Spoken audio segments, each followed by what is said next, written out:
प्रसाद का डिब्बा लिया हुआ है, तो हमने उनसे पूछ ही लिया कि दोबारा आप कब आएंगे। तब उन्होंने कहा था कि जब राम मंदिर का निर्माण होगा तब आऊँगा। तो मैंने सोचा कि अभी तो मुकदमे चल रहे हैं, अभी कोई फैसला नहीं, अभी कुछ नहीं, क्या सोच के इन्होंने जवाब दिया है। लेकिन वो आई गई बात हो गई। लेकिन बाद में जब पता चला कि वो तो गुजरात के मुख्यमंत्री बन गए और 4 बार बन गए, तब लोगों ने कहा अरे जिसकी तस्वीर आपने खींची वो मुख्यमंत्री बन गए। तो हमने कहा भाई कभी मुलाकात करूँगा, गुजरात जाऊँगा तो मैं कहूँगा कि मैंने आपकी तस्वीर खींची थी।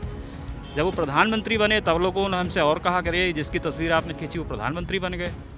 तो सवाल उठता था कि वो अयोध्या क्यों नहीं आते हैं। 5 अगस्त 2020 को आए, राम मंदिर की आधारशिला रखे, उनके ही कार्यकाल में राम मंदिर का फैसला भी आया और ऐसा सौभाग्य मिला कि राम भक्त प्रधानमंत्री के रूप में अब 22 जनवरी 2024 को यहाँ पे उद्घाटन करने आ रहे हैं। तो ये बहुत बड़ी राम जी की कृपा है जो उन पे हुई है। सबसे बड़ी चीज़ है कि राम मंदिर का जो फैसला आया उसमें जो सबूत के तौर पर फोटोग्राफ दाखिल हुए हैं न्यायालय में, सिविल मुकदमे में, तो वो भी जब खुदाई समतलीकरण होता था तो मैं वहीं रहता था, मैं तस्वीरें खींचता था। इस वजह से मुझे अशोक सिंघल जी ने 92 में ही सम्मानित भी किया था। वो सारे फोटोग्राफ मैंने चंपत जी को दिए थे, उनके माध्यम से न्यायालय में दाखिल हुए। कभी हमने सोचा नहीं था कि हम लोग के जीवन काल में राम मंदिर बनेगा और हम लोग देखेंगे, लेकिन ऐसा सौभाग्य हो गया है कि अब देख भी रहे हैं और सारे देश के करोड़ों राम भक्त देख रहे हैं। दशकों के संघर्ष और सुप्रीम कोर्ट के ऐतिहासिक निर्णय के बाद रामलला अपनी जन्मभूमि पर बन रहे भव्य मंदिर में विराजमान होने जा रहे हैं। और पीछे अगर पलट कर देखते हैं तो इसमें एक नहीं कई लोग थे जो इस आंदोलन में कहीं ना कहीं परोक्ष या प्रत्यक्ष तौर पर उसके सहभागी बने। और एक ख़ास मेहमान से, एक ख़ास शख्स से मैं इस वक्त आपको मिलवाता हूं। सरयू तट पर हम मौजूद हैं और महेंद्र त्रिपाठी हैं हमारे साथ में। महेंद्र त्रिपाठी कोई आम शख्स नहीं है। इनके हाथ में आप देखेंगे ये एक पूरा इनके पास एल्बम नज़र आएगा और राम जन्मभूमि की आंदोलन से जुड़ी हर तस्वीर इन्होंने अपने कैमरे में कैद की थी। यही वजह है कि ये जब कोर्ट में राम भूमि और ख़ासतौर पर ढांचा गिराए जाने के बाद, विवादित ढांचा गिराए जाने का जो केस चला, उसमें वो गवाह बनाए गए। और आप देखेंगे कि इन्होंने वो तस्वीर भी कैद की है जब नरेंद्र मोदी अयोध्या आए थे और उनकी ओर से 92 में कुछ सवालात भी उनसे पूछे गए थे। और आज नरेंद्र मोदी देश के प्रधानमंत्री हैं और अयोध्या में सुप्रीम कोर्ट के आदेश के बाद भव्य राम मंदिर तैयार हो रहा है। तो महेंद्र त्रिपाठी जी, बहुत बहुत स्वागत है आपका IBC 24 पर। और आज आप क्या कहेंगे, CBI के मामलों में भी आप गवाह रहे और आपके जो फ़ोटो थे ये अहम दस्तावेज कोर्ट की सुनवाई में भी साबित हुए। आज जबकि रामलला विराजमान होने जा रहे हैं, क्या कहेंगे पीछे पलटकर जब आप देखते हैं? मैं तो यही कहूँगा कि जिस पे राम की कृपा हो जाती है वो उसका जीवन धन्य हो जाता है। अब कुछ ऐसी ही कृपा नरेंद्र मोदी जी पर हुई है और मैं समझता हूँ मेरे ऊपर भी हुई है, क्योंकि जब नरेंद्र मोदी जी कोई बड़े नाम नहीं था तब वो रामलला के दरबार में 14 जनवरी 1992 को आए थे डॉक्टर मुरली मनोहर जोशी जी के साथ। उस समय मुरली मनोहर जोशी जी BJP के राष्ट्रीय अध्यक्ष थे। तो ये एकता यात्रा लेके आए हुए थे, तो ये दर्शन करने आए थे। उस समय रामलला का जन्मोत्सव चल रहा था, प्रकट उत्सव, जो मूर्ति प्रकट बताई जाती है, उसमें आए। तो मैं वहाँ के जो राम जन्मभूमि उस समय स्टूडियो चलाता था और तमाम पत्रिकाओं के लिए भी काम करता था। तो मैंने उनकी तस्वीर खींची और उसके बाद जब वो बाहर निकले तो उनके हाथ में आप देख रहे होंगे कि प्रसाद का डिब्बा लिया हुआ है। तो हमने उनसे पूछ ही लिया कि दोबारा आप कब आएंगे। तब उन्होंने कहा था कि जब राम मंदिर का निर्माण होगा तब आऊँगा। तो मैंने सोचा कि अभी तो मुकदमे चल रहे हैं, अभी कोई फैसला नहीं, अभी कुछ नहीं, क्या सोच के इन्होंने जवाब दिया है। लेकिन वो आई गई बात हो गई। लेकिन बाद में जब पता चला कि वो तो गुजरात के मुख्यमंत्री बन गए और 4 बार बन गए, तब लोगों ने कहा अरे जिसकी तस्वीर आपने खींची वो मुख्यमंत्री बन गए। तो हमने कहा भाई कभी मुलाकात करूँगा, गुजरात जाऊँगा तो मैं कहूँगा कि मैंने आपकी तस्वीर खींची थी। जब वो प्रधानमंत्री बने तब लोगों ने हमसे और कहा करे जिसकी तस्वीर आपने खींची वो प्रधानमंत्री बन गए। तो सवाल उठता था कि वो अयोध्या क्यों नहीं आते हैं, इतने बरस बीत गए। तो इसका खुलासा मैंने ही किया था, ये तस्वीरें हमने वायरल की और बाद में प्रधानमंत्री नरेंद्र मोदी जी ने भी इसको ट्वीट कर रखा है। तो मैंने ही उनसे पूछा था कि दोबारा कब आएंगे, तो उन्होंने कहा था जब राम मंदिर बनेगा तब आऊँगा।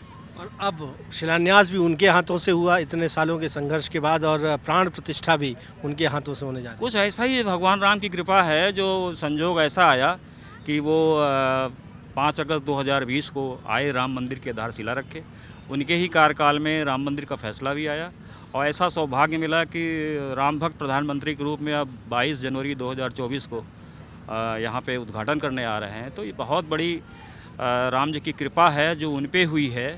और मुझे भी सीबीआई ने 2 बड़े मुकदमे में गवाह बनाया था। सरकार बनाम लाज की आडवाणी जो रायबरेली कोर्ट में चला भड़काऊ भाषण का, और लखनऊ में चला था सरकार बनाम पवन पांडे जिसमें राम मंदिर खजाना लूटने का था। तो मैं दोनों मुकदमों में चरणीय गवाह था और मैं अपनी गवाही दिया हूँ। और मेरी गवाही से तमाम राम भक्त आप देख रहे हैं कि सब बाइज्जत बरी हो गए। तो कहीं न कहीं बड़ा दायित्व राम जी ने दिया। और सबसे बड़ी चीज़ है कि राम मंदिर का जो फैसला आया उसमें जो सबूत के तौर पर फ़ोटोग्राफ दाखिल हुए हैं न्यायालय में सिविल मुकदमे में, तो वो भी जब खुदाई समतलीकरण होता था तो मैं वहीं रहता था, मैं तस्वीरें खींचता था। इस वजह से मुझे अशोक सिंघल जी ने 92 में ही सम्मानित भी किया था। वो सारे फ़ोटोग्राफ मैंने चंपत जी को दिए थे, उनके माध्यम से न्यायालय में दाखिल हुए। अब जब मंदिर का फैसला आया कि यही राम मंदिर है तो इस तस्वीरों का उसमें साक्ष्य के रूप में माना गया कि ये राम मंदिर है। तो कुछ इस तरीके का सौभाग्य मिला। अब बड़ी खुशी है कि जिस व्यक्ति की मैंने तस्वीर खींच रखी है वो देश के प्रधानमंत्री हैं और राम भक्त प्रधानमंत्री हैं, और वो यहाँ अयोध्या आ रहे हैं। अयोध्या आप देख रहे हैं पहले वाली अयोध्या नहीं, अब काफ़ी राम राज्य वाली अयोध्या दिख रही। चारों तरफ निर्माण ही हो रहा है, चारों तरफ निर्माण हो रहा है। और जो फ़ोटो आप खींचा करते थे तब वहाँ कहीं बाबरी मस्जिद हुआ करती थी, वो गिराई भी गई। हमने देखा कि उसकी तस्वीरें भी आपके पास है, और अब वहाँ पर एक भव्य राम मंदिर और उसमें रामलला विराजमान। कभी हमने सोचा नहीं था कि हम लोगों के जीवन काल में राम मंदिर बनेगा और हम लोग देखेंगे। लेकिन ऐसा सौभाग्य हो गया है कि अब देख भी रहे हैं और सारे देश के करोड़ों राम भक्त देख रहे हैं। और योगी जी की सरकार है, वो भी राम भक्त हैं, मुख्यमंत्री हैं। लेकिन जिस तरीके से अयोध्या पे उन्होंने विशेष ध्यान दिया, फोकस दिया है, आज अयोध्या के हर गली हर मोहल्ले सजाए जा रहे हैं। अयोध्या रेलवे स्टेशन भी सज के तैयार हो रहा है।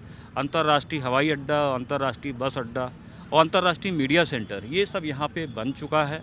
और अब आने वाले दिनों में इतनी भीड़ यहाँ पे हो जाएगी। अभी भी 50,000 के आसपास इतनी भीड़ आ रही है, और मुझे लगता है कि लाखों की भीड़ अब आएगी। तो यहाँ तो बिल्कुल राम राज वाला वो दिख रहा है कि जब प्रभु राम 14 वर्ष के बाद अयोध्या आए थे, अयोध्या वासियों ने उनका स्वागत किया था। तो मुझे लग रहा है कि अब देश दुनिया के सारे राम भक्त उनका स्वागत में खड़े हैं, क्योंकि भगवान अपने मंदिर में विराजने जा रहे हैं और रामलला यानी बाल रूप में विराजने जा रहे हैं। तो बहुत ही सौभाग्य है हम सभी राम भक्तों का, देशवासियों का, कि देशभक्त प्रधानमंत्री, राम भक्त प्रधानमंत्री के मिलने से सारे राम भक्तों का वो सपना पूरा हो रहा। जितने कार सेवक बलिदान हुए, उन पे गोलियां चली, और उन्हें भी श्रद्धांजलि देने का भी बहुत सही समय मोदी योगी सरकार ने सोचा है। और ये बहुत बड़ी इतिहास में जब जब नाम लिया जाएगा तो प्रधानमंत्री नरेंद्र मोदी और मुख्यमंत्री योगी आदित्यनाथ जी अजर अमर के रूप में देखे जाएंगे। और राम मंदिर इसी बात का गवाह भी है। इसी बात का गवाह भी है, ऐसा कह रहे हैं। और महेंद्र त्रिपाठी, जो कि हम कह सकते हैं एक छोटी कड़ी, बहुत जब छोटी छोटी कड़ियाँ जुड़ी हैं तो एक बड़ी श्रृंखला तैयार हुई है। और उनके फ़ोटोग्राफ भी अहम कानूनी दस्तावेज या सबूत साबित हुए, और उन्होंने एक अयोध्या को आगे बढ़ते हुए देखा है। और देख रहे हैं कि वहाँ राम जन्मभूमि पर मंदिर बन रहा है, रामलला विराजमान होने जा रहे हैं। लिहाजा कहते हैं कि आनंद की ऐसी अनुभूति की कल्पना उन्हें कभी नहीं थी, और आज वो भी खुश हैं तमाम राम भक्तों की तरह। कैमरामैन सतीश सराठे के साथ विजेंद्र पांडे, IBC 24 अयोध्या।